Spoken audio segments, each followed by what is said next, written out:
Good evening, and welcome back to Make History Dark. Tonight, we turn to one of the darkest stories ever attached to the Viking name, a ritual killing so grim it has haunted the imagination for more than 1,000 years. It is called the Blood Eagle. But this is not quite the story you may expect, because the deeper we look, the less certain we become that it ever happened at all. So, settle in. There is no need to dwell on horrors tonight.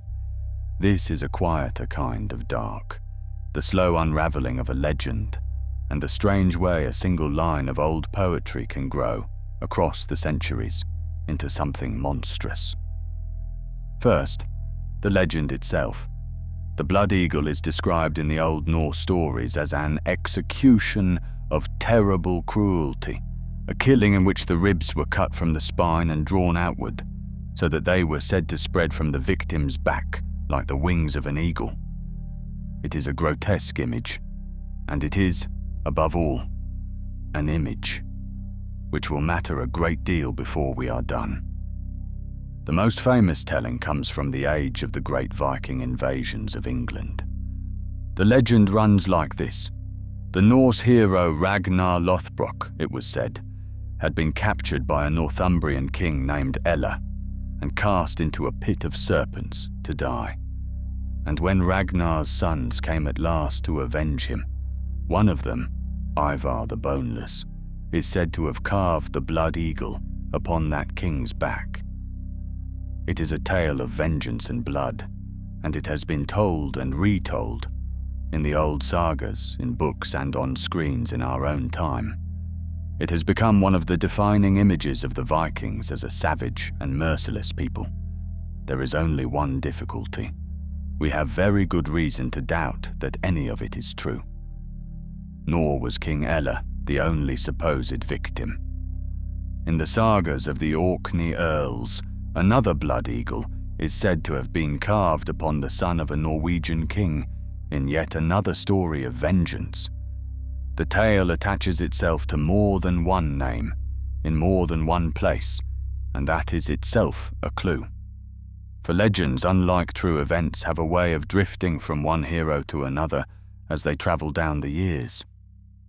To understand our doubt, we have to ask a simple question, one that lies at the heart of all history. How do we know what we know?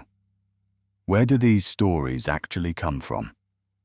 And when we go looking for the Blood Eagle, we find something telling. It does not appear in any account written during the Viking Age itself. Not one. The detailed descriptions we have all come from much later, from sagas set down on parchment 2, 3, even 4 centuries after the events they describe. They were written by Christian scholars, in a world that had already left the Old Norse gods behind, looking back on the pagan past as a time of darkness. They are not eyewitnesses. They are storytellers, working from memory and rumor and older verse. And that older verse is the key to the whole mystery. Beneath the elaborate saga descriptions lies something much smaller and much older, a few lines of skaldic poetry, the dense, riddling verse the Norse composed to honor their dead and their deeds. It is here, many scholars believe, that the Blood Eagle was truly born, not as a deed, but as picture. Norse poetry was built on images they called kennings, vivid, compressed metaphors, and one of the oldest images in all of war poetry was the eagle, the carrion bird that comes to feast upon the slain after a battle.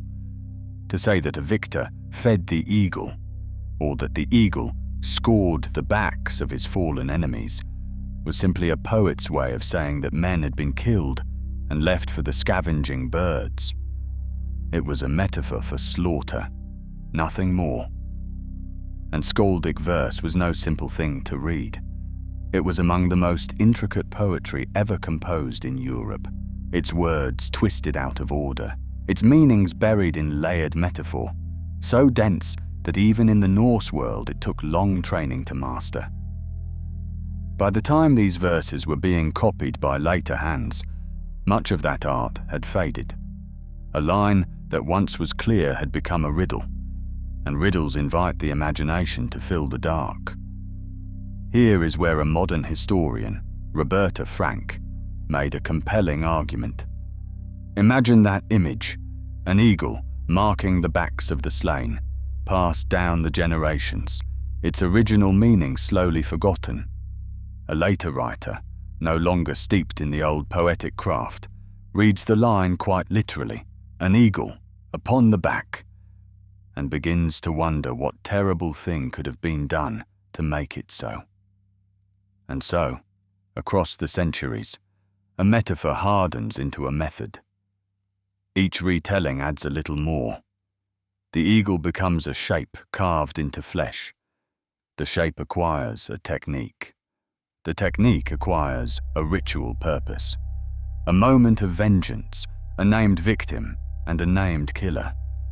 A single poetic phrase about scavenging birds grows, telling by telling, into an elaborate rite that perhaps no Viking ever performed. It is a powerful theory, but we should be fair and hear the other side. Not every scholar is convinced the blood eagle is pure invention. The Norse world, they point out, was no stranger to ritual violence or to killings meant to send a message. Human sacrifice was a part of their old religion, and a kernel of real practice, however rare, could lie somewhere beneath the legend, even if the sagas later exaggerated it beyond all recognition.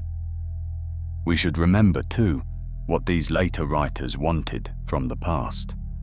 To the Christian scholars who preserved these tales, the pagan Vikings made a powerful lesson, a vision of the darkness the old gods had held and that the new faith was said to have swept away. A story of exquisite cruelty served that purpose well. The worse the heathen appeared, the brighter the light that was said to have replaced him. In recent years, researchers turned to the question from another angle entirely. A modern study set out to ask whether the ritual, as the sagas describe it, was even anatomically possible, whether a human body could truly be made to bear those terrible wings.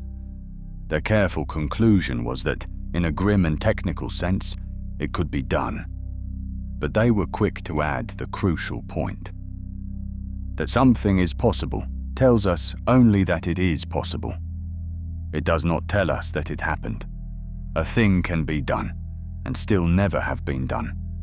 And so the study, for all its precision, left the deepest question exactly where it found it. Unanswered. So where does that leave us, on this dark and quiet night, with a mystery and an honest uncertainty? The likeliest truth, on the evidence we have, is that the blood eagle, as we picture it, the elaborate ritual, the spread wings, the named kings, was largely a creation of the imagination, a horror grown from a poem, darkened by centuries and handed down to us as fact. And yet the legend is not worthless, even if it is not true, for it tells us something real, not about what the Vikings did, but about how they were feared. In the memory of those who wrote of them, the Northmen had become the very shape of a savage and pagan dread. The blood eagle was the form that fear took upon the page. It reminds us, too, of something worth holding on to whenever we look into the past. That the line between history and story is thinner than we like to believe. That the sources we trust were written by people with their own fears and their own purposes. And that sometimes the most vivid images we inherit are not memories at all, but echoes, distorted in the retelling, growing darker with every passing year.